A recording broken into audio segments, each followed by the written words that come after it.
Good morning, world. Good morning, Mr. and Mrs. Michigan and all the boats in the lakes. It's Michael Patrick Shields. Gary Austin is the anchorman. We got to get started right away this morning, Gary, because we have lots of news to talk about. How are you anyway? You bet, MPS. Out of the gate fast on this Monday morning, huh? Very, very good. Now, here's the rumor number one of the day that Yes. apparently is confirmed by MERS News. Andy Dillon is going to be the next state treasurer as appointed by Rick Snyder, the governor-elect. How about that? How about that, huh?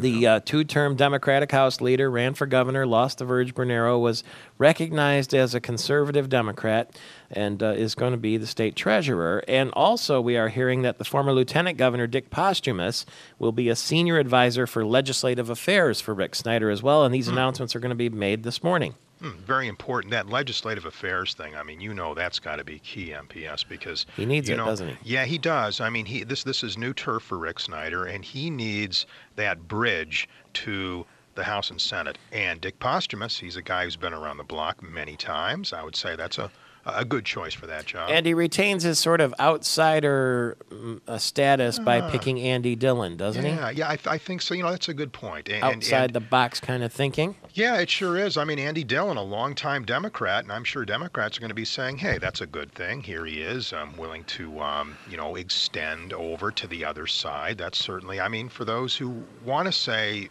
Rick Snyder has got to do his best to arrange a link between not just Republicans, but Democrats too. And Snyder says, how many times during the campaign, we're all in this together? Well, by picking Andy Dillon, I think that verifies that. What color is that sweatshirt you're wearing this morning? Sort of green. Yeah, we're both wearing the same thing. Oh, we Green, are. green. If you're on Fox 47 on television, you can see it. We both have green jumpers with white collars underneath or yellow That's underneath. Yeah, Sorry totally, to distract you there. No problem. Totally unplanned. Just want to let people know you can see Yeah. us if you're in the Lansing area on Fox 47 television. Hillary Clinton says no way she's running for president again. Well, that's official at this point. As official However, as it can be in politics, right? That's what I was just going to say. She's happy with her now, job. For now, she's happy, apparently, and that's a tough job. You know, I've often thought of that. I mean, here she could be doing pretty much anything she wants. And here she's crisscrossing the globe, here, there, and everywhere, and that Mideast business and all that. I mean, It's fun. It's tough. It must be, because heaven knows, she doesn't need the work, obviously. She could just do anything she wants to do. She So can sit she around and says write, she nope. can lecture, but she really likes it. And boy, if you like it, why not? Says she's not running. She hopes a woman is elected, but it won't be her.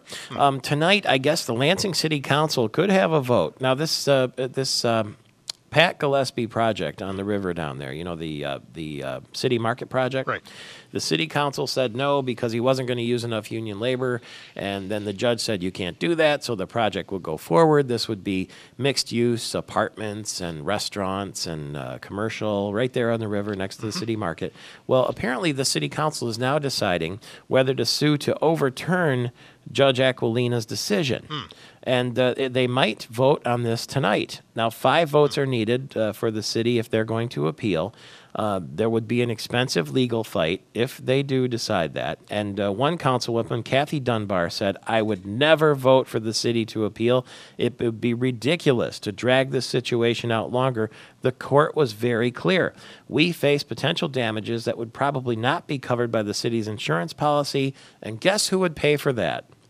The taxpayers. Yeah. So if they decide to go ahead and try to do this, the taxpayers could be on the hook for millions of dollars. Is that right? Well, Yeah. if they do it, and then if they lose, I mean, you still got to pay the tab. Yep. So it's dicey, and it's, the judge's decision on this just seemed to be so definitive, MPS. I mean, there's no middle ground. It said, look, this is the way it's got to be, and this is it.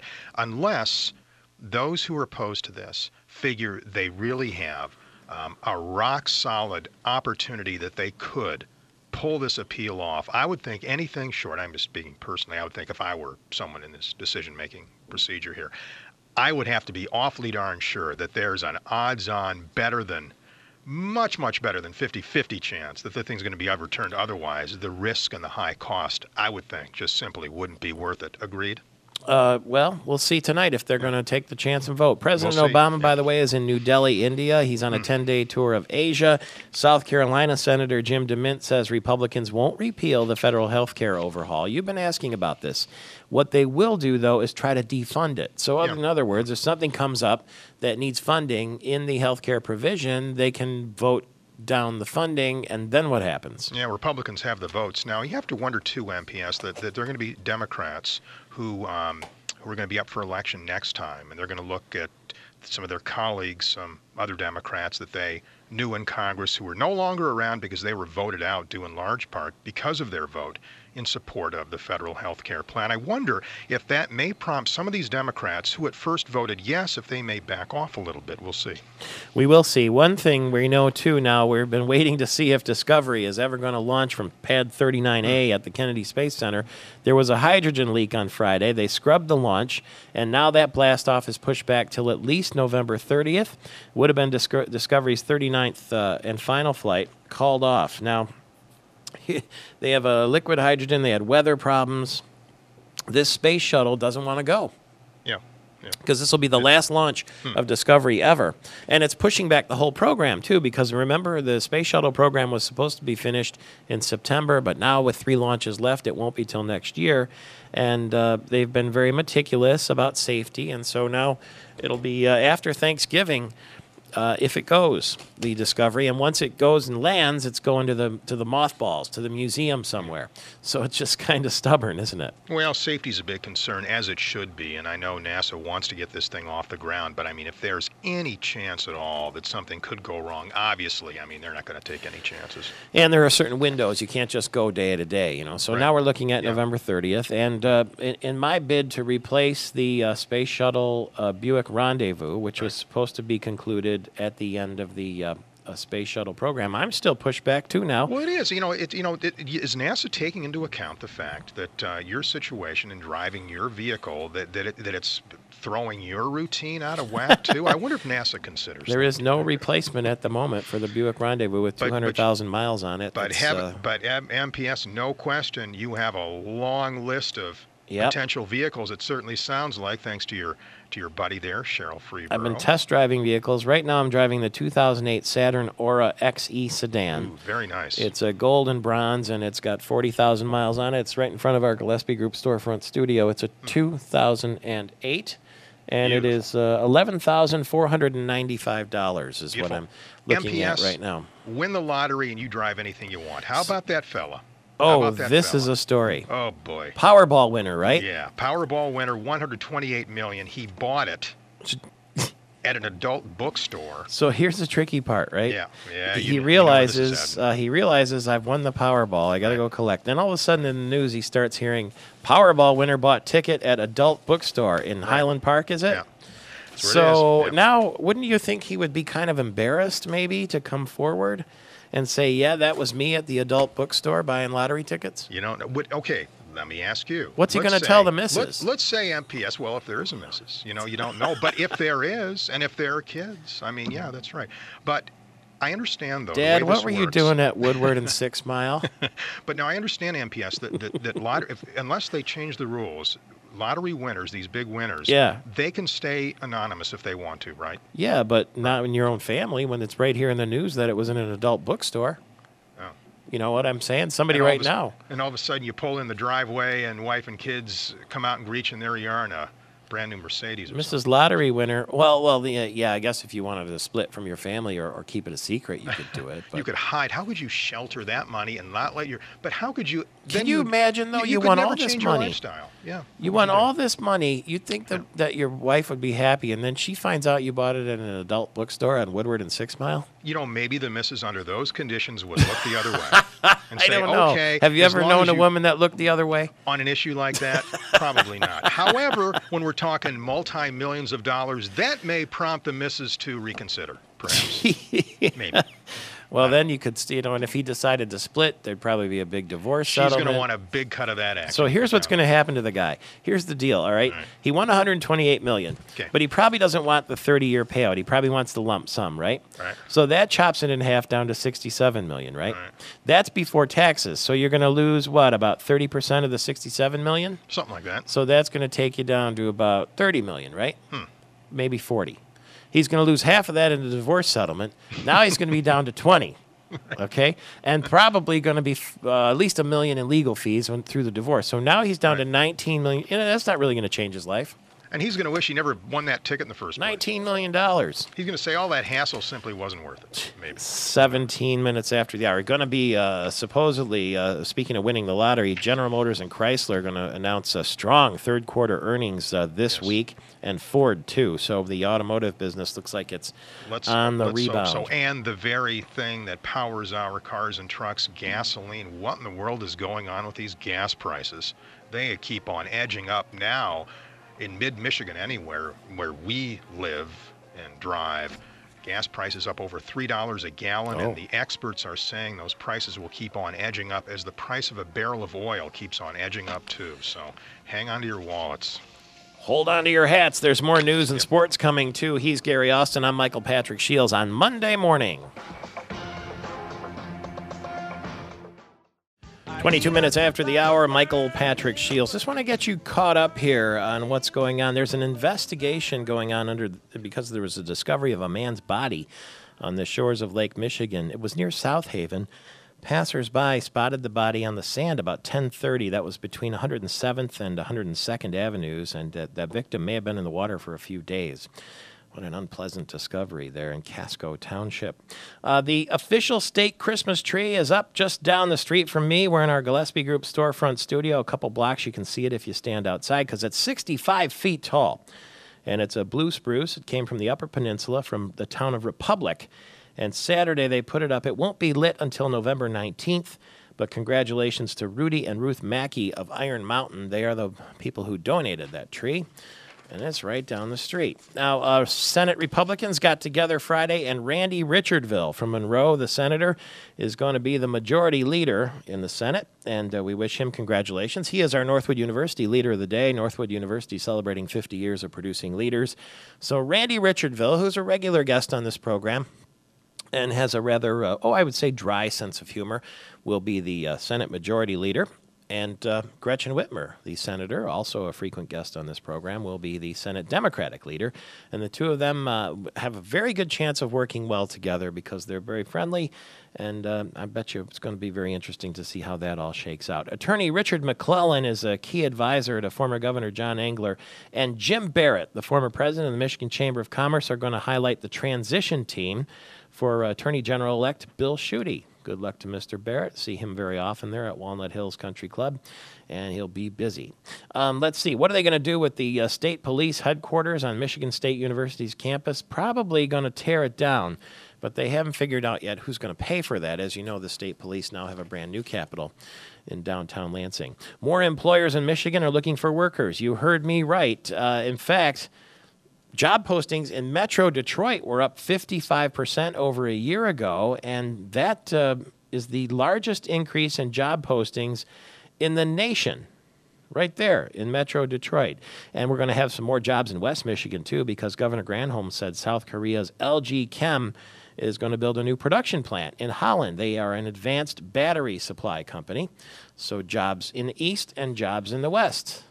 And if you're on I-75 listening to us in Saginaw, in Bay County, Genesee County, and Saginaw, you're going to have new electric road signs on I-75 that'll warn you of real-time traffic problems. So that should help. That's good news. We've got lots of good news for you this morning at 25 minutes after the hour. Here's a little bit more good news, and I'm going to spring this on Dr. Christine Teneglia, my wife, the dentist to the stars in the Lansing area. Good morning to you. Good morning, Michael. How are you? Did I have to interrupt your run this morning? No, you didn't. I haven't quite got out there. I got a little leeway time this morning, which is nice. Okay, well, I wanted to share this story with you because how many marathons have you run in? I have run 4. 4 marathons, and distance runner all okay. Do you know that in the New York City Marathon, one of the Chilean miners ran in it yesterday? Well, Wow, that's pretty amazing since they've been underground for, 69 30? days. 69 days. That's quite a rest period before you run a marathon. Edison Pena successfully ran the New York Marathon less than a month after he got out. He was down there for 69 days.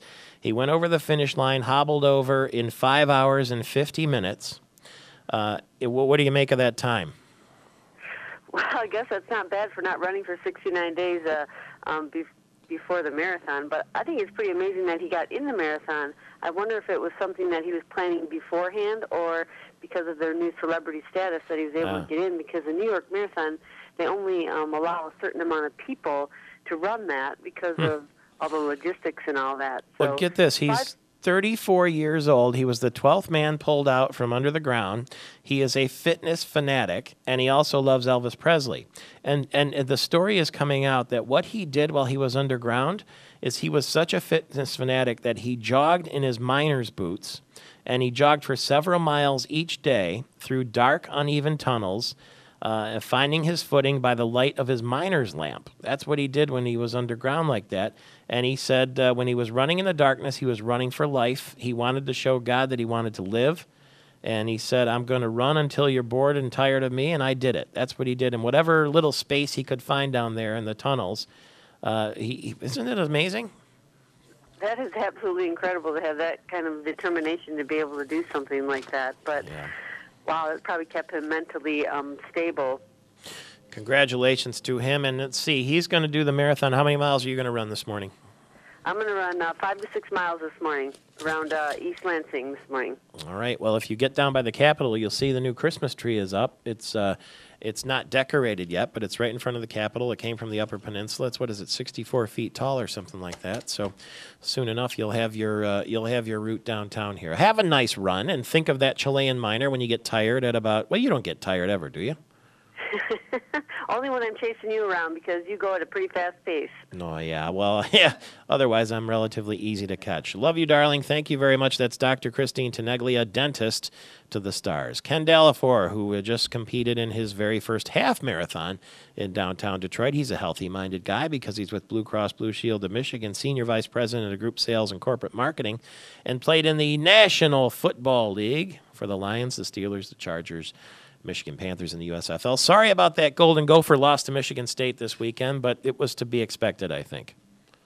Oh, I think so. And Michigan State's a far better team, and so the outcome was correct. And Spartans have something to play for this year, so it's exciting they moved on. They're ranked 10th now in the USA Today coaches poll, 31-8 victory over the Golden Gophers, 8-1 on the season. And now let's talk about the Lions, though. I don't know if you got a chance to see this game yesterday, but if you told me at the start of the season that the Lions and Jets were going to be competitive, I probably wouldn't have believed it. Then if you told me that the Lions would have them down by 10 points late in the fourth quarter, I probably wouldn't have believed it. But then if you told me the Lions would blow the lead and lose in overtime, that I would have believed. A lot of unbelievable circumstances yesterday, and you'd have said Ndamukong Suh was going to kick an extra point. That would have been another point of contention on that disbelief. Strange things happen to this football team. There's no doubt about it. Now, and when you have Jason Hanson getting hurt and Ndamukong Suh tries to kick an extra point, hits the upright, and as it turns out, that would have been the deciding point in the game. Well, yes and no, I think. I suppose you could always say the Jets would have went for two at the end, and there's probably another way to even the score, but it didn't help, and certainly Coach Schwartz said at the end of the day that he probably should have called a timeout and let him warm up a little bit, and then at the end of the game in regulation, you've got Stanton in there running around on third down and throwing the incomplete pass to stop the clock, allowing the Jets to score at the end of regulation. And, a lot of things you can look at in that game. It was very frustrating, I think, for the players and the fans and the coaches. I'm glad you brought that up because you can easily second-guess that play at the end there where Drew Stanton threw the incomplete pass and stopped the clock. The Jets had no timeouts left. And you would think that you would take the sack or just fall down or slide or something. But then again, or maybe run a running play to begin with, because you could have taken another 30, 40 seconds off the clock, I would think. Then the punt would take more time. But if he completes the pass and gets the first down, everybody says, wow, what a great gambler. Schwartz is. He really answered the bell there. Just like they did with Mark D'Antonio with that fake field goal. If that didn't work, he would have been the goat of the century. Oh, certainly. And with this, the other thing is we give the Jets the ball back with a little extra time. Yep. And then we make a stupid penalty. Oh, that was ridiculous. So you have penalties, you have errors, and maybe judgment. But even they throwing the ball on 3rd and 6 and incomplete pass up the clock, you could have played over that, probably make a stop on defense, and not have a penalty in that end of regulation. So a lot of things to second guess. You keep making mistakes, and crazy things happening with your kicker getting hurt, and Matthew Stafford now his shoulder re-injured, and we don't know the status of that. That hit out of bounds in the Jets' final series there in regulation clearly was a late hit, clearly an out of bounds hit. It wasn't even really that mean of a hit. And as soon as he did it, he kind of looked around like, I wonder if anybody saw that. I mean, that guy should be on waivers today, shouldn't he? Yeah, boy, you're right. It's a bad thing, and sometimes things like that happen in football, and it's just unexplainable, really. Just adds to the total frustration of a 10-point lead lost in the last 4 minutes of the game, and then you lose in overtime. Ugly. Now, Matthew Stafford's injury late in the game when he rolled over on his shoulder didn't look like that bad of a smash. What do you think happened there? I think he just landed on a shoulder that's not totally healed. I mean, he's been playing tough with the injury, and probably not much has been said about it. But I'm sure it's been extremely tender, and they've been nursing that thing. And you just land the wrong way, and hopefully it didn't set it back to the original injury. Hopefully it's just tweaked a little bit, but I think time will have to tell. And it's just one of those unfortunate things that happens. The second he landed, rolled over, grabbed his shoulder, ran straight to the sidelines. It must have been very painful. Absolutely, and I think he probably just wanted to get up the field, and just wished it hadn't happened. And when you're sort of nursing an injury and trying to play through an intense season like the NFL season is, things like that happen. And hopefully he'll be back soon, and it's not a prolonged injury that'll keep him off the field. Close, but no cigar yesterday. It would have been a lot of fun to beat the Jets at home, but it was not to be. We'll talk again Friday as the Lions get ready to go to Buffalo and play the Bills. Mr. Dallafour? Thank you, Mr. Shields. You have a great day, and thanks for having me on. You bet. Thanks to Ken Dallafour, Blue Cross Blue Shield of Michigan, and an NFL veteran. Pistons won their second straight game Sunday, beat Golden State, and now they're going to start a West Coast road trip. 4 games out there with the Trailblazers Tuesday night in Portland. Brett Favre had a good day yesterday. Very, very good day. Threw for a career-high 446 yards, and the Vikings came from behind to beat the Cardinals. The Oregon Ducks are still the top team in the BCS standings and the USA Today. They beat Washington. Then you have Auburn, TCU, and Boise State. LSU is ranked 5th. Wisconsin is up there, too. And Johnny Peralta has signed a deal with the Tigers, the shortstop, so he'll be back. And let's see. Central Michigan won that big rivalry game against Western this weekend, and 77 people were cited for minor in possession during Western weekend. MSU basketball plays tonight, too. Nebraska, Omaha. Draymond Green will be playing against his oldest brother, and Jimmy Devellano goes in the Hockey Hall of Fame tonight.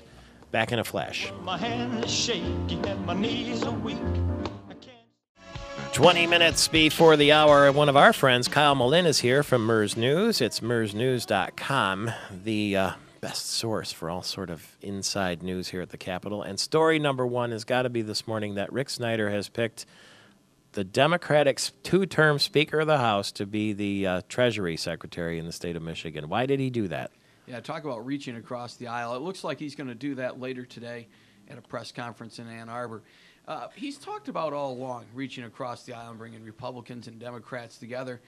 Hey, and what better way to do it than get the biggest Republican or the biggest Democrat in the legislature to come join your cabinet? You know, Andy Dillon does bring some experience in the financial sector, though, to the table. Before he was Speaker of the House and a state legislator, his job was to bail out companies that were in trouble. So he's a money management guy. And when he was Speaker of the House, he was really the leading force to securitize tobacco revenue, meaning you borrow forward on tobacco revenue that you expect to get. So he's got experience doing that and looking into creative ways to get money out of the Treasury. So it's an interesting pick. He's no fool, that's for sure. He's one of the smartest people up here. He's only sort of a Democrat, right? I mean, he's...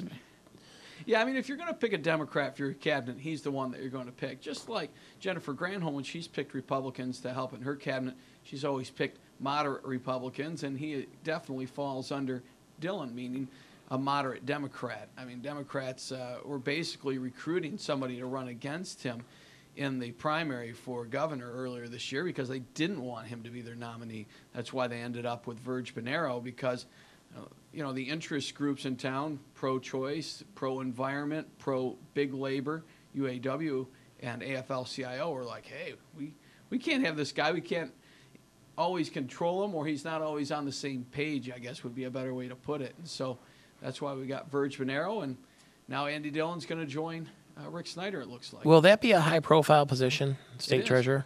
It is a high-profile position because a state treasurer is who counts the money, how are the revenues coming in, and also sets policy and creates ideas on how to bring revenue in and how to manage money.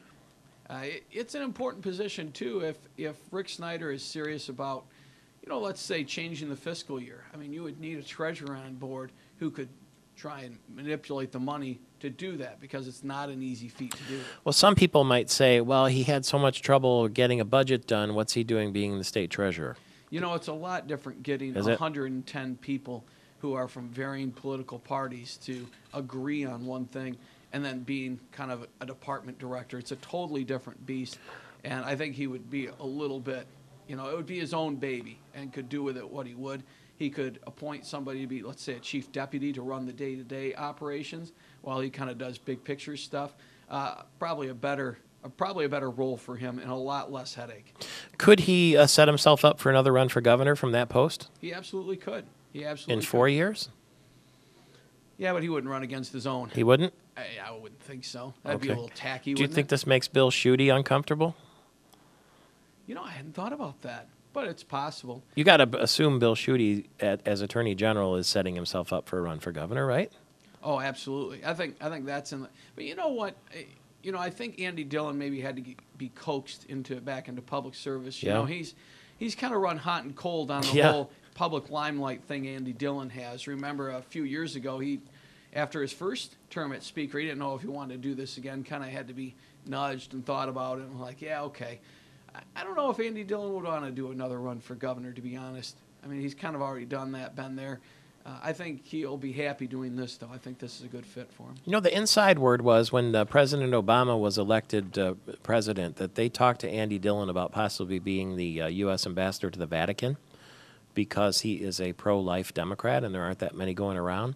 And he said, thank you, no thank you, really? Which to me was a signal that obviously he wanted to stick around here. He said he wanted to, look after Michigan, but I presume he wanted to run for governor. That was part of his deal.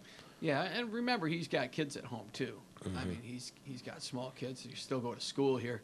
I don't know what kind Part of the reason he didn't want to go to Rome, I think. Well, yeah, I don't know what kind of life you could lead with the kids taking them all to the Vatican, even though that would be a cool job. Maybe if you were retired and the kids were out of the house, that'd be a good idea and a good opportunity. But this stage in his life, I'm sure it's not exactly what he wanted. And in fact, this job, one of the caveats was to make sure that he could stay closer to home. And so I think he may be doing more work out of the Lansing or the Detroit office since he lives in Redford, and hustle it up here 90 minutes both ways every day. And Rick Snyder's not going to live in the governor's mansion?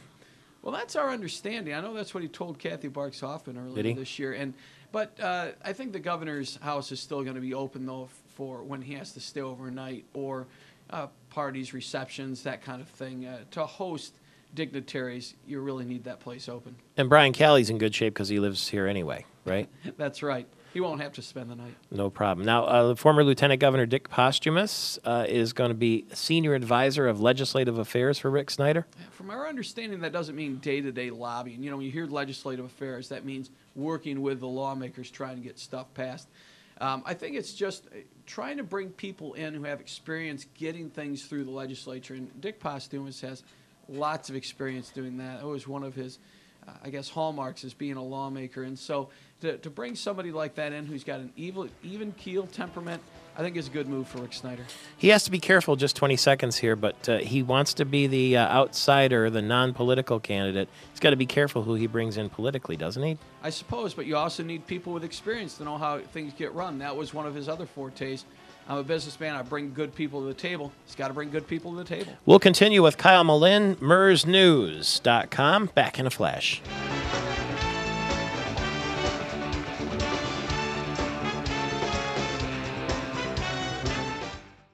You don't have to stay tuned because we're here right now and with Kyle Malin from MERSnews.com talking politics because that's our family business and certainly is the family business of MERSnews.com where you can get all the insider information. It's MIRSnews.com. Looks like Governor Granholm's starting to be a little candid in her final days, huh? Well, I guess if she's going to be, now is the time to do it. I mean, she's only got a month and a half left, so she's giving advice to the new administration.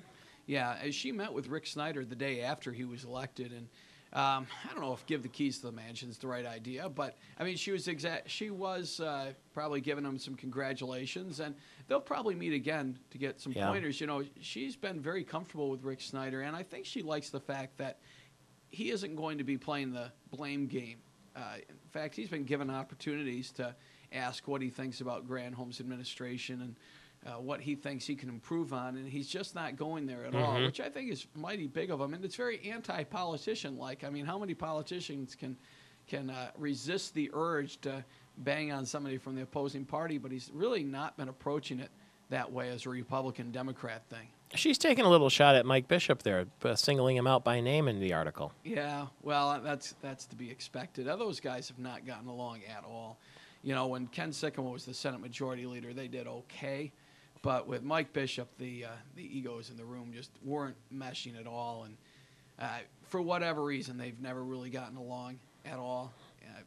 Maybe Andy Dillon, too, has tried to play conciliatory between the two of them. And then it ends up being this strange triangle where two of the three are always combating the other one. It's like having three siblings who never really seem to get along. It's very bizarre. What did you make of now Rick Snyder? He's going to be talking about his inauguration this week. And they may have it on the steps of the Capitol or inside. And now he's saying, even warning, too, that the State of the State address is not going to be a lot of happy talk. That's kind of a smack at Governor Granholm, isn't it? Sort of underhandedly.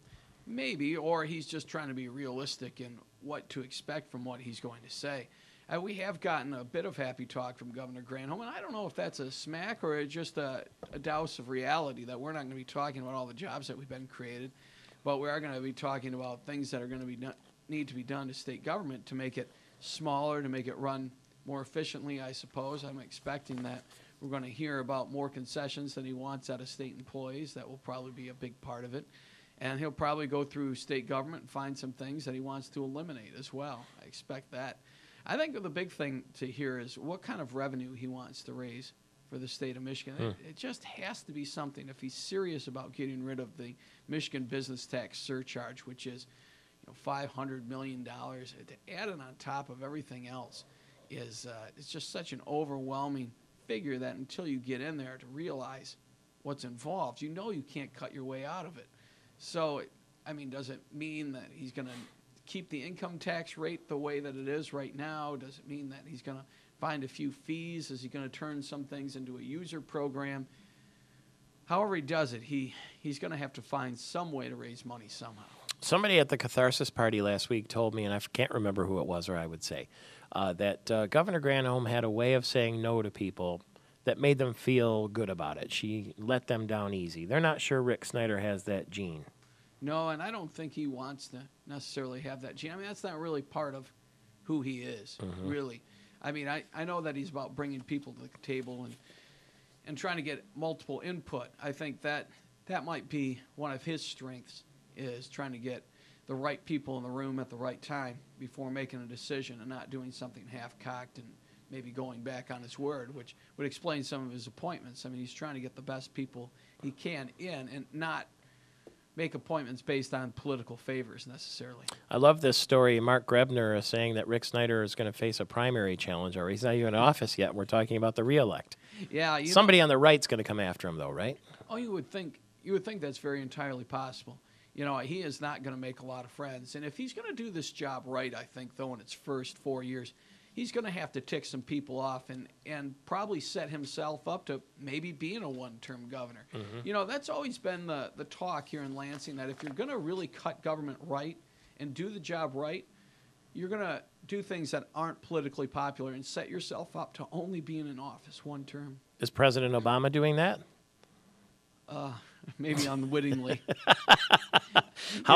He's tried to do things that were popular, but also do things at the same time. But unfortunately, things that he has done, which were popular at the time, has been able to be spun as not being popular. And then the right has been able to take segments of what he has done and blow them up and make them the centerpiece, as opposed to the good things that Obama started pitching them with. Well, there's your blueprint right there, right? Well, exactly. I mean, take a look at the stimulus package. I mean, this was to get the economy rolling again and get jobs back going in the United States, and it has worked to an extent, but the Republicans have been able to take that issue and say, no, this was a boondoggle. Look at all this money that's been wasted. Look at all the money your kids are going to have to pay. They've been able to frame the argument and get it out in front of the public, where Obama hasn't been able to do that. Healthcare is the same thing. He hasn't been able to take the positive things that are a result of the healthcare package. The reason we passed it in the first place, instead he's let the Republicans hijack the issue and be able to blast it and call it Obamacare. How long until Senator Gretchen Whitmer and Senator Randy Mitchell will turn on each other? What time is it right now? 6. Famous friends, now leaders in the Senate caucuses. I think there will be a lot of hate you, love you moments. There. Okay. Well, we'll see them all in MERSnews.com. Thanks for coming in this morning. My pleasure, Michael Patrick. Kyle Malin, it's MERS News, MIRSnews.com, and we're back right after the news around here. A very pleasant Monday. Is that possible to have a pleasant Monday? Sure it is, because you're with us all across the state of Michigan. And if you're watching on Fox 47, there's a picture of the new Christmas tree in front of the Capitol. Came all the way from the Upper Peninsula, 64 feet tall, not decorated yet, of course, because the lights won't go on until the Silver Bells in the City Festival down here. But it's there, so the season is coming. The Dow was 9 points higher on Friday. The NASDAQ gained 2 points, and the S&P was up 5. Analysts say Wall Street's going to coast this week without any major economic or quarterly earnings reports due. And yesterday on 60 Minutes, President Obama said it's the bad economy and nagging underemployment that are to blame for the election losses suffered by his party in the midterm elections. Unemployment still remains high in the state of Michigan. And unemployment, 9.5, something like that across the United States. Republicans in Congress are hinting at an impending government shutdown if President Obama doesn't agree with their budget plans. So could be that a little bit of a war is brewing there. Qantas is grounding its fleet of Airbus A380 aircraft indefinitely. They found, quote, slight anomalies, quote, in the Airbus aircraft's Rolls-Royce engines. And Qantas has really, if you remember the movie Rain Man, they talked about the fact that Qantas has never had any sort of incident. Well, now they're in the club, so to speak, when it comes to the airline business. The U.S. Environmental Protection Agency is going to have a public meeting to update residents on the cleanup efforts in the Kalamazoo River. You'll remember 800,000 gallons of oil from Enbridge spilled into that river. And apparently the cleanup is just about finished, but the maintenance is going to continue for the foreseeable future, is what they're saying. And Gary Austin, that statue of the Virgin Mary in Windsor that we talked to Father Mark Inglot about, yes, apparently they've taken it down. Oh, they have? Yeah, the family has taken it down because, well, they're not sure exactly why, but they packed it up and moved it. One of the reasons could be that the city... See, they had it in a little, I don't even know what you would call it. They built like a shrine around it, like right. a roof with a roof and a window, and that they didn't get city clearance. You know, they might have been in violation of an ordinance. And then there were people who were kind of catcalling them. They thought maybe it was a hoax and it was causing traffic problems, and people were coming on crutches and canes. And anyway, the statue apparently cried oil at night and smiled during the day. And they've taken the statue down, and they won't talk to anybody about where they put it or anything like that. It's really something. Now, the city did say earlier that these folks, they have to get a permit for it, and right. no permit, they could face the potential for a fine. So perhaps they said they didn't want to pony up the money for a permit, so they just said, "You're going to put it away." But it was attracting, crowds from him. People were flying in from all over America, to see this thing. Do you like Will Ferrell, the actor, the comic actor? I'm not real familiar with his stuff. I know he's done a lot of different things. He sure has. Anchorman is one of them, and Semi-Pro and Step Brothers, and you name it. Well, Forbes magazine has listed him the #1 overpaid actor. Overpaid? Overpaid. He makes too much money for his movies. That's not very complimentary, is it? No. And Conan O'Brien's going to be back tonight. The guy who hosted The Tonight Show for a while till Jay Leno came and shoved him back out. He'll be on at 11 o'clock tonight on TBS with his debut, and the show is simply going to be called Conan. So we'll talk to Mike Hughes from the Lansing State Journal and MikeHughes.tv a little bit later about what we can expect tonight. Also, a sticky situation with politics in the news. Keith Olbermann, if you've ever watched his show on MSNBC, it's called Countdown. Yeah. He got suspended last week without pay because he contributed money to political campaigns of 3 Democrats running for Congress, and that violates NBC's policy.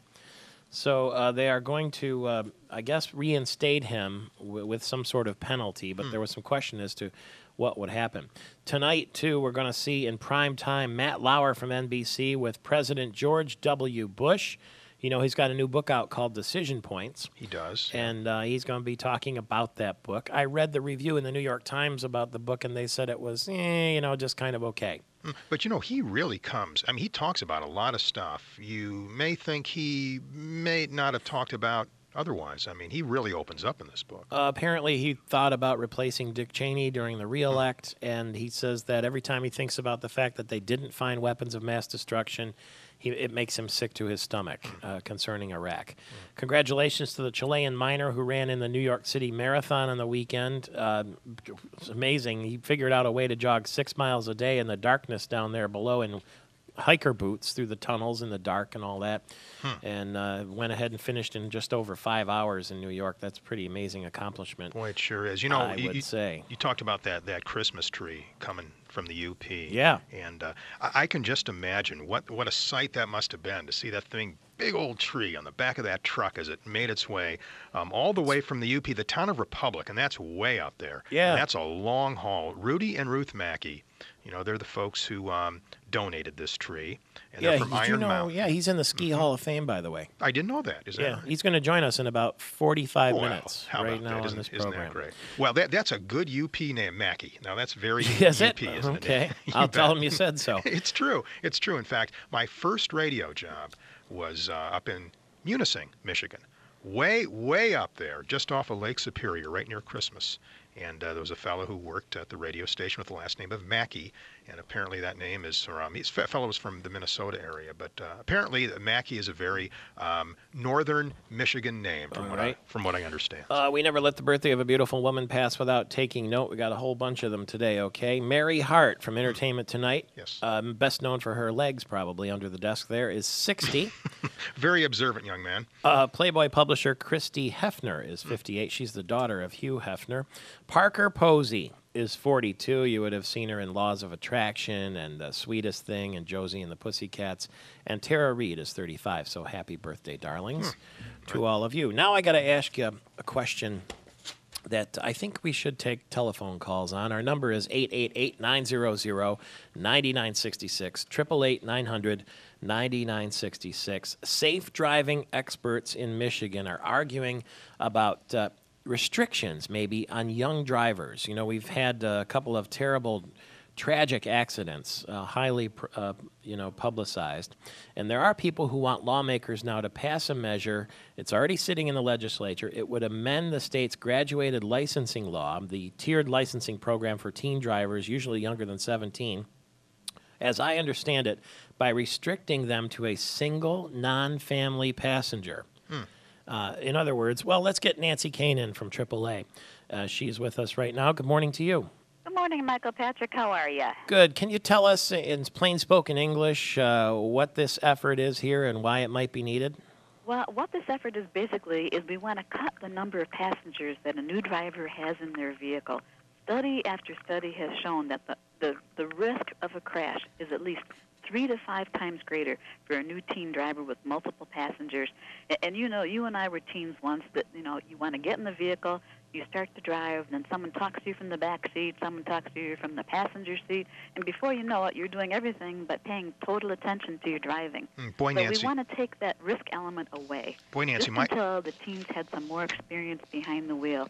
You know what we say, Michael Patrick? It's sort of like when you take some swimming lessons. After you've had a couple lessons, you don't drive in the end of, you don't jump into the end of the big pool at the end and then the deep part. Yeah. You start out in the shallow and you work your way along as you gain experience. And that's kind of how this is. We want you to have experience. When you're a new driver, everything is so new, and you just got to pay total attention to your driving. We don't want anybody to bother you while you're driving. That's the main thing, the long and the short of it. Boy, you know, Nancy, at first reaction, first of all, tough to enforce. And I can just see kids in the back seat ducking and hiding and doing all that sort of business. I mean, is that a concern? It's got to be. Oh, certainly it is. Certainly it is. But it's important that if it was the law, you know, parents would certainly be aware of it too, and they would make sure that their new teen driver was out there as safe as they could. You know, last year in Michigan, even though crashes have been coming down, we lost 110 teenagers in Michigan on accidents, and nationwide 6,000. It's way too many. And when you know there's something out there that you can do to fix this, why wouldn't you want to do it? So you get your license at 16, is that right? Right. And once you've got your license, you can have as many passengers as you want in the vehicle, and you can drive from 5 a.m. to midnight.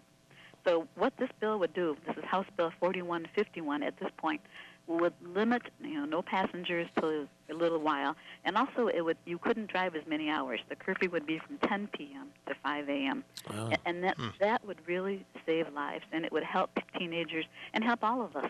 So when you say limit passengers, Nancy, I mean, is one okay? Is two too many? I mean, how do you determine that? Well, we recommend really, when you're a new teen driver, the only person you really should be driving with till you have some good experience is a parent or a guardian. And they can point out some things to you, help you out with your driving. Make sure you're not talking on the cell phone. Make sure you know how to, especially now as we're looking at winter, make sure you know how to drive in the winter. You know how to start and stop. Many crashes can be avoided. A seasoned driver can anticipate something up ahead, but a brand new teen driver doesn't have that experience. So limiting passengers will really make them a safer driver. And once they've got some more experience under their belt, they can start adding back passengers. Okay, do you like that idea that Nancy Kaine and the legislature are putting forward, restricting, once you get your license, who can be in the car? One family member and one non-family member passenger is the way I read it. 888-900-9966. Do you have tips on how you can let your teenager drive? How did it work for you? What do you expect? 888-900-9966. Your calls are next, and we'd love to hear from you.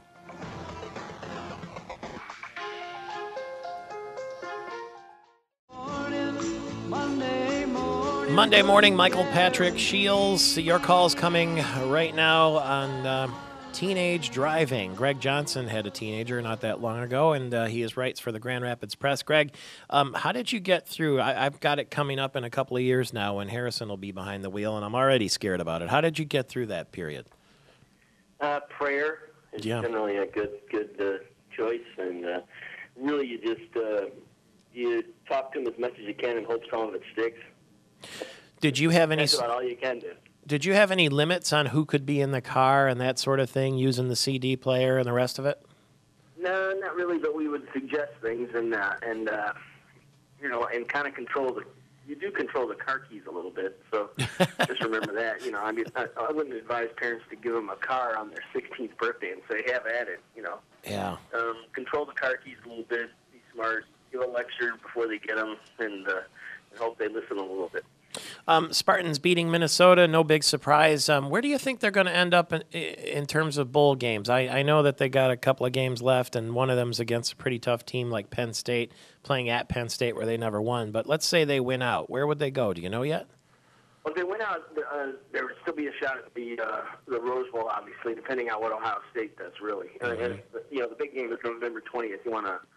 They want to root for Iowa to beat Ohio State, and then they have the tiebreaker against Iowa and Wisconsin, and they would go to the Rose Bowl. Now, if it's not the Rose Bowl, then it's going to be another January 1st bowl, most likely, just because they would be 11-1, and there's not going to be that many 11-1 teams. So I would think You know, it could even be the Orange Bowl, the Festia Bowl, any of those bowls that are on New Year's Day that have an affiliation with the Big Ten. If they're in the top 8, then it's a BCS Bowl. It's one of the Big 4. So you know, really good chance if they went out to be January 1st.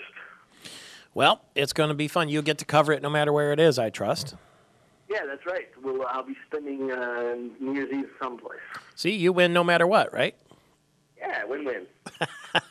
We'll be reading about it in the Grand Rapids Press from Greg Johnson. Jay in Coldwater is in the air. Good morning to you, Jay.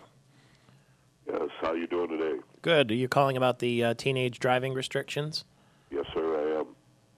I'm 60 years old, and I've kind of watched how things have transpired over the years.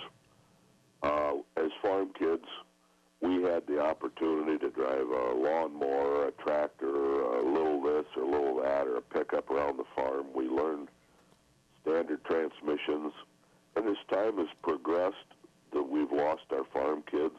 There's a few, but the younger kids are not getting the experience on the farm and around like they used to get. And I raised 3 kids, and I was proud of my drivers, but you know, my dad had a comment called 1 boy's boy, 2 boys half a boy, and 3 boys no boy, which I had 2 girls and a son, and it pertained to my daughters, too. I had 3 very dependable kids. I talked to them, but you get 1 girl in the car and let another girl get in there and get to giggling and talking, and then put the 3rd one in, and you could just guarantee we had problems. And I see what you mean. Individually, they are more trustworthy than when they get together.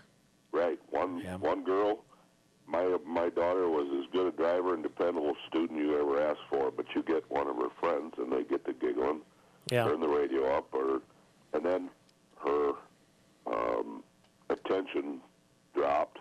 Sure.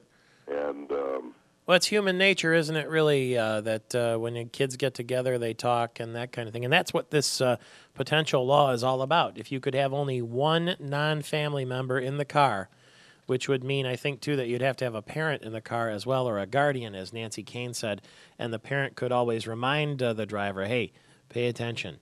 Tom and DeWitt, you're in the air at 888-900-9966. Good morning to you. Good morning. I am a retired English high school teacher from DeWitt High School in DeWitt, Michigan, and I raised 3 children, 2 girls and a boy, and I'd like to see some teeth put into that bill based on academic achievement and leadership. And that's how I had my kids drive. Their grades had to be up, and they had to participate in extracurricular activities. And also, my youngest daughter was not getting a good grade in a class, and I told her, no good grade, no driving. And guess what? That grade went up. So I would really like to see some more teeth put into that. That's an interesting idea because lots of people, even adults, say, hey, it's my right to drive. And teenagers say, when I turn 16, it's my right to drive. But really, even for all of us as adults, it's a privilege, not a right, as I understand it. Tom, thank you very much. Greg in Lansing, you're with us. Good morning. Yeah, basically my ideal is on this is that I think the kids are being punished for a few kids that get in accidents and stuff. And it's a tough call. I mean, as Nancy says, the stats clearly show that when you get more kids in the car, accidents are more likely to happen. In fact, studies have shown that the crash risk is 3 to 5 times greater for a teenage driver with multiple passengers in the car. That's according to the National Highway Traffic Safety Administration. So if you're just plain looking at statistics show more kids in the car, the more trouble you have, Greg. Thank you very much. Jim in East Lansing, good morning to you. Good morning, MP. I just wanted to mention something called the Driver's Edge course. Have you ever heard of it? No, what is that? It's a course put on by a private company that's funded through volunteer help and major corporate donations. Mm-hmm. I took my niece to it this summer. It's held in different places around the country at different times. It's a totally free course, and they teach defensive driving, among other things. I was there to watch and listen through the entire course. I could not say enough good about it. I would put anyone in that course that I could. And they're very, very close to making it a mandate, this exact course in the state of Nevada for anyone before they would get a driver's license. So, I'd highly recommend it for anyone. It's above and beyond the driver's training? Oh, way, way above and beyond. And it's only for people, you have to have a driver's license and cannot be older than 21 years old. Okay, so it sounds like, and they have these driver's edge classes all over. It's driver's edge, by the way, right? All over the country? Yes, correct. I would probably go on the internet and Google that or something to look into where and when the courses are taking place. Wow, well, thank you very much. I'm sure a lot of parents are scribbling that down right now, Jim. Driver's Edge is what it's called, and it's above and beyond driver's training. Tom is in Holt. Good morning, sir, to you. You're in the air. Yeah, a lot of teenage kids, they get their driver's license. They like to take their friends and stuff to parties. Yeah. Even to football games or movies or something, and you're taking that right away from them. If they're paying for their insurance themselves and stuff, I mean, are you talking about from 16 to 18 years old, this here kind of law? Or is it going to go to 19 years old or until they graduate from high school? I mean, it just sounds like it's too open to them. Plus, I think the people should be voting on this, not the government. I think the people should have the right to say what this kind of law gets passed to these kids. Well, we're going to catch up with State Representative Richard LeBlanc. He's a Democrat from Westland. He's the bill sponsor, and as I understand it, it's sort of a tiered system where if you're age 17, you're bound by certain restrictions, and then the older you get, the more the restrictions fall off, Tom. That's a very good point, though. 32 minutes after the hour, Charles Ballard is with us now from Michigan State University. And Charles Ballard is an economics professor with a new book, by the way, called Michigan's Economic Future, A New Look. Congratulations on the book, and thanks for being available this morning. Thank you, Michael Patrick. It's a pleasure to be with you. Do you think that Rick Snyder is reading this book as fast as he can right about now? Well, I sure hope so. And I should say that I had the pleasure of meeting with Rick Snyder several months ago before he emerged as the front runner for governor, and we talked about Michigan tax policy and other issues. So I think he's familiar with my ideas. I hope he's able to put some of them into practice. The book explores the structure of Michigan's economy, its roots in agriculture, the rise and fall of the auto industry, and the long-term decline of manufacturing. And it sounds like it's a terrific book. I'd like to talk at length about it sometime soon, but I quickly wanted to get your opinion of Andy Dillon. Later today is going to be named the new treasurer for the state of Michigan under a Republican administration. What was your reaction when you heard that? Well, it's an interesting move. I think it's consistent with Rick Snyder's stated desire of trying to break down some of the barriers across party lines that have made it so difficult to get things done in Lansing. And so reaching across to a Democrat as an important member of his administration, that sort of makes sense. And Andy Dillon, as you know, is a fairly conservative Democrat, and so I don't think he would be out of line in terms of policy direction with the Snyder administration. And he has a business background, which is something that is a plus when you're looking for a state treasurer, because that person does so many finance things. Does it set Andy Dillon up to maybe run for governor again someday? Is it that high-profile position? Well, you look at the people who have been treasurer of the state in recent years, and they haven't ended up running for governor. I guess that's probably I'm not the one to ask about that. You should ask Andy Dillon what he thinks. Well, we will. I'm sure that's a question he doesn't want to answer right now because, after all, everybody's falling in line, it seems, with the Rick Snyder administration. Careful what they say and that sort of thing. I talked to somebody this weekend. The chief of staff position is still open. Is Dennis Muchmore the favorite to get that spot or not? That's still up in the air, but we see Dick Posthumus, the former former lieutenant governor, in line for a legislative position. So Rick Snyder is choosing interesting people and trying to hold on to that mantle of thinking outside the box, and certainly picking Andy Dillon, a Democrat, to be your state treasurer is proof of that, isn't it? Yeah, I think so. I think that's consistent with his desires to not be pigeonholed as one thing or another, but really to try to reach out to a broad group. And I think that's a very, very smart policy on Rick's part. You know, one of the real problems that we've had in Lansing has been this partisan gridlock. And yes, Rick now has a Republican majority in both houses, but he also wants to have good relationships with the Democrats. Charles Ballard's book is available wherever they are sold or online, and you can find him at Michigan State University. We'll talk at length about the book with him very soon. It's Michael Patrick Shields on Monday. If you're listening across the state of Michigan, you may have heard by now about the sort of controversial development here on the river in the city of Lansing in the state capital. Just a couple blocks, not even that, from the capital, there's this city market development that Pat Gillespie had planned, and he was going to do it with brownfield grants, and then the city council voted not to allow the grants because he wasn't using enough union labor in the project, and Pat Gillespie said, I can't afford that much union labor, but I'll give you 60%. The city council said, forget it. And then a judge, the Ingham County Circuit Judge Judge Rosemary Aquilina decide that the city council had no right to say no to Pat Gillespie, so she ruled that the council should have okayed the brownfield redevelopment site. So off it goes. But tonight, the city council apparently in Lansing may decide to appeal that decision. City administrators say that would be an expensive legal fight. They need 5 votes for that to happen. And there are 8 council members. One of the council members, Kathy Dunbar, said, I would never vote for the city to appeal. It would be ridiculous to drag out the situation any longer. The court was very clear.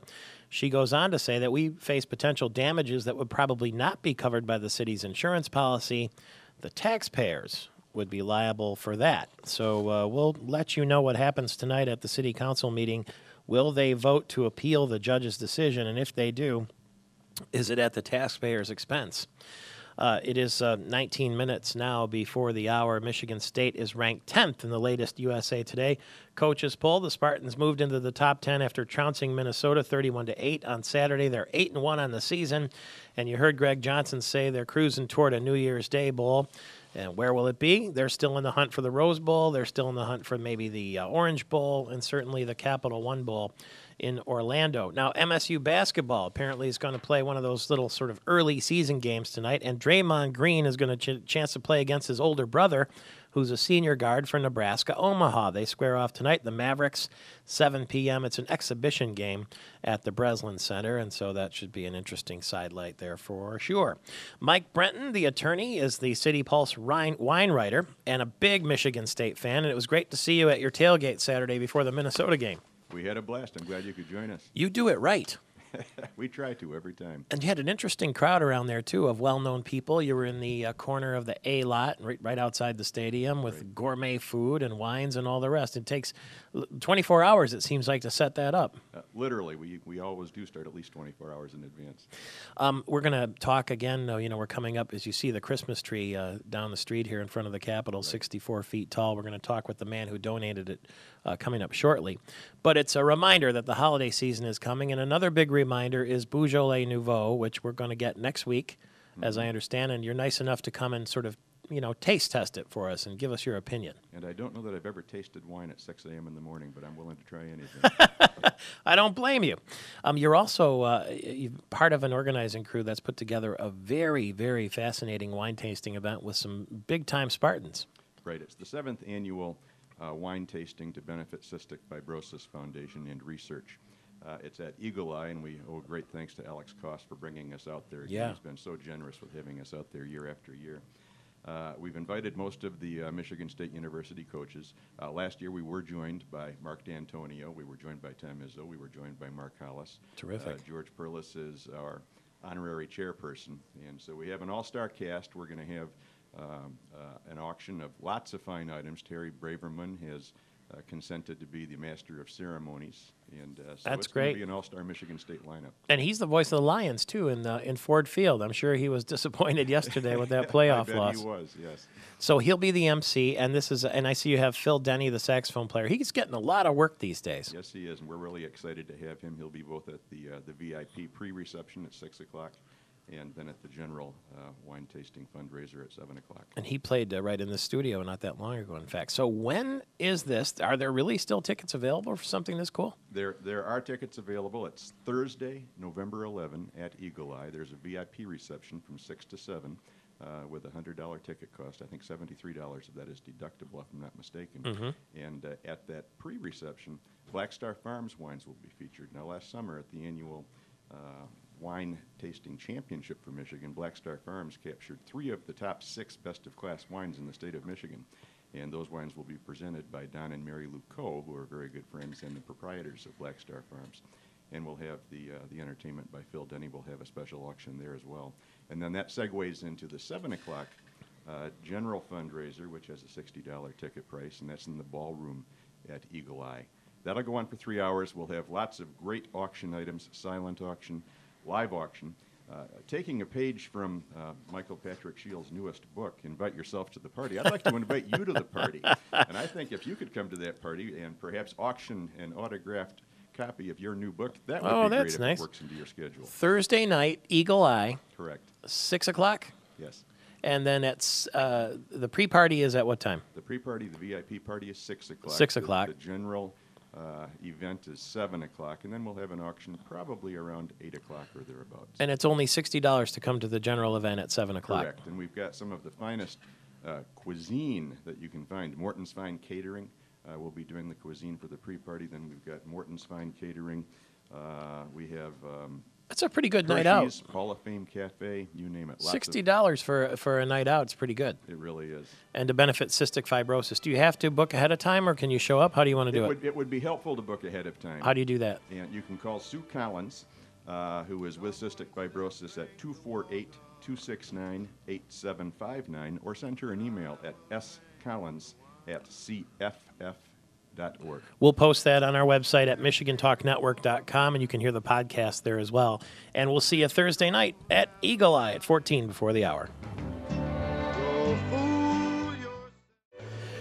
Well, you might say, what are they doing, playing Christmas music so early? Well, ladies and gentlemen, it is on the way, like it or not, and of course everybody likes it, but there was evidence this morning and this weekend right here in the Capitol, right down the street from where we're broadcasting in our Gillespie Group storefront studio. When I pulled in this morning, a 65-foot tall blue spruce was put up in front of the Capitol there. It's not lit up yet, but it's standing there, and it will be lit up on November 19th as part of the Silver Bells in the City parade and celebration. And it comes from the Upper Peninsula town of Republic, donated by Rudy and Ruth Mackey of Iron Mountain. And Rudy Mackey is on the phone with us right now. Congratulations. Well, thank you. I think that's awfully neat to have your tree standing in front of the Capitol. Have you seen it in front of the Capitol yet? Did you come down with it or just send it down? And just send it down, but we plan on coming down next week. You'll be there for the Christmas tree lighting? And that's where we hope to be, you know. That's so. How did they pick your tree, and how did you donate your tree? How does it all work? Well, last spring, I think it was about in April, there was an article in our local newspaper that the state's always looking for a Christmas tree, and they had the criteria in there about, you know, the size. And I told my wife, you know, that tree that out there, Camp by Republic, I said, I bet you that tree qualifies. And so I went there and I looked at it again, and I said, yeah, it's at least 60 feet high or more. And the width was 30 feet, what they wanted about. So I took a picture and sent it in. And this, just in September, a couple of state representatives called me and asked if they could go look at the tree. So I said, sure. So we went out there, they looked at it, and they said they got several others yet to look at it, and they'll let me know. And a couple of weeks ago, they said, you're on, your tree was selected. So we cut it last Thursday, and it's quite a fun day. Do you have to cut the tree yourself, or do they cut it down? No, they cut it. They have a contractor with a big crane. He holds it up, and then we had a local logging company from Channing, Michigan, Jim Carey, and he personally cut it, and they set it on the truck, and it takes quite a while. It took about 6.5 hours to tie all the limbs back because they had to make it 12 feet from 30 feet. And they were playing tug of war with those limbs, especially the bottom ones, are 2 to 3 inch thick. So they'd pull them, and then they'd tie to the trunk. They must have used a mile of rope just tying off. But it was quite an episode. It took all day. Well, you know, it's right, as I can tell you, our radio and TV studio is right down the street, and we can see it out the window, and it's being shown right now on Fox 47 television. Your tree is already a star. I'll be darned, eh?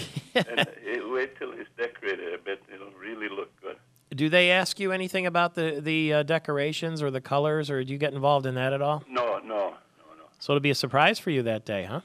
Yeah, so it'll be fun. And my daughter and my one son is coming and his family, so we'll have a nice affair there.